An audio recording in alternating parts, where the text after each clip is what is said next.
Well, I am Julia, and I've got notes because it keeps me short because I like to talk. I didn't really know anything about any of those things that you've been learning about, and was running pretty much on instinct, and so it's neat to have for you to have that base. I think I started Gecko Press in 2005. I was a journalist and a magazine editor. I used to start up new magazines for international companies, like ones that were making ball bearings and sewage we did, and heat exchangers. And I was living in Sweden. But I really loved children's books. And so after those sort of years of living overseas, a lot of you probably have, and you come back and you think now is the, if not now, when? And so I figured I knew nothing about publishing, so I worked in Wellington for a couple of years. I was about to get a job with Bobby Carves, after trying to get a job in publishing, to be a trainee. And so I did that for 2 years, and then got called back to Sweden to, I'm just giving you the long thing to show how little I knew about anything, but to work, to be the regional manager where I used to work. And so I figured that I'd always worked in the creative sort of side. I really didn't value the other side at all. And I went back and figured I knew nothing about business, and this was going to be a good time to learn, and it really was. We had everything. Loss of major customer, and we had to, and I discovered that I really loved it. And I loved the people part of it. I loved being at the centre of the whole process. I loved the problem solving, the stuff that you could change. And so I came home, and at that time my brother, who was an accountant then, he said, I came back 3 times, it took me 3 goes to come back. And he said it's really good if you wanted, I knew that I wanted to start Gecko Press by then, but I just didn't know where to start. While I was working in Sweden, my brother said, as an accountant, it's very good to learn as much as you can while you're still being paid. Hopefully you're all still being paid. So I started to go to Frankfurt, to the international book fairs, because I figured that I knew about books and all this stuff now, but I just didn't know where to start.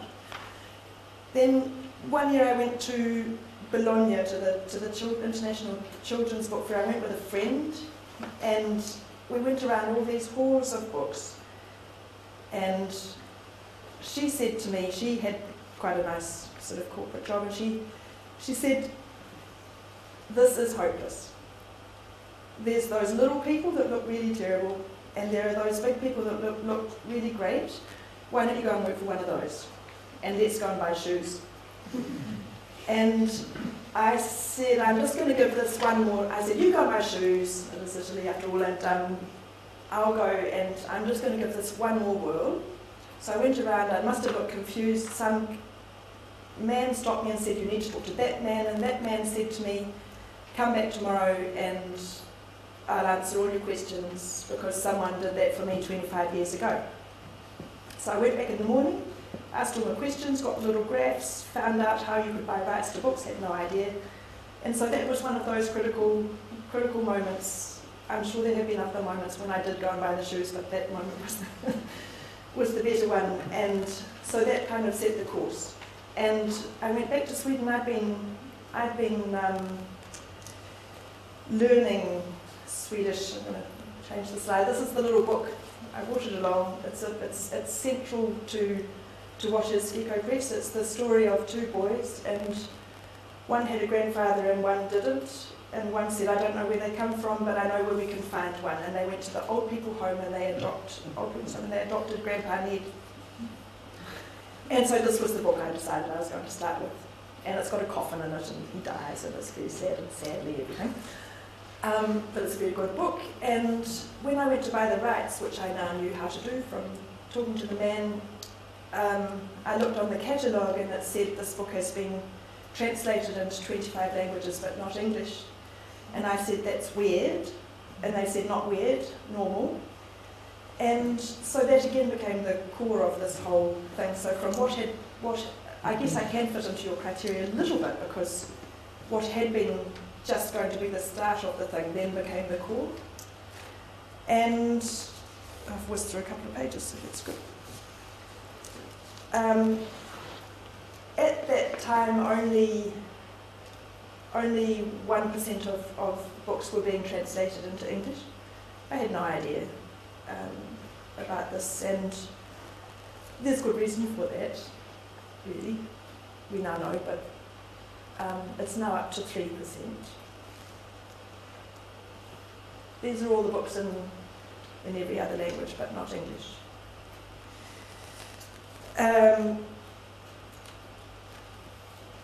I'm a member of the Association for the Seriously Distracted Global Association, so I had to make myself some really strong criteria about what books to choose, because there are thousands of them, and I believe far too many, and we don't want to contribute to the unnecessary books that are being produced. This book,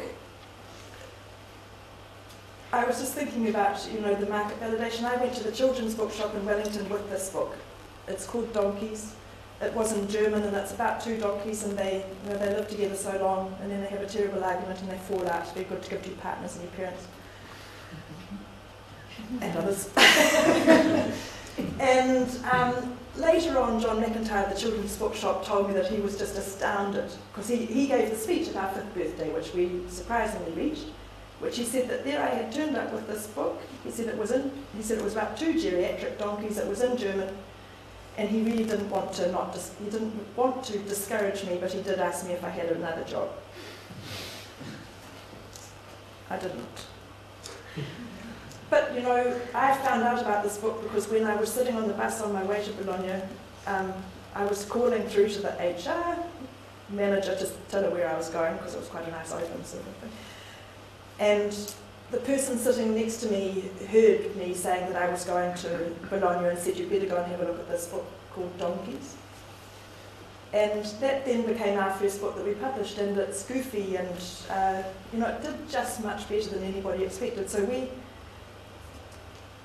really, if I had listened to anybody, I would not have continued, I have to say. You have to sort of really, I think you have to really like what you do, don't you? This was another critical moment. I had sent to Joy Cowley after a couple of years. I sent to Joy Cowley just a couple of the books that we'd been making, just to say who we were, and I said, you don't feel like you have to say that right back or anything. And she sent me through some stories which she said had languished at the back end of an educational list in the US, and would I be interested? And I thought, we don't know if we're going to be around next week, let alone next year. We'll do the very best book we can. So we just made this and just did it as well as we could. And that has been the mark of Gecko Press all the time, is that everything we do, we just try to do well. This book then went on to win the Book of the Year in New Zealand in 2008, and we've then sold it back to the Americans, where it's now in its 3rd print run, and we've sold it to 9 other countries. And that book is responsible for, you get these lucky breaks, and that was for me one of those. Oops, single page. That is one of those lucky breaks. I wanted to, if I just have a moment, I don't do it. These are our books for entrepreneurs. Small moment, these are our books for entrepreneurs. I just put them in, this was, if that's okay.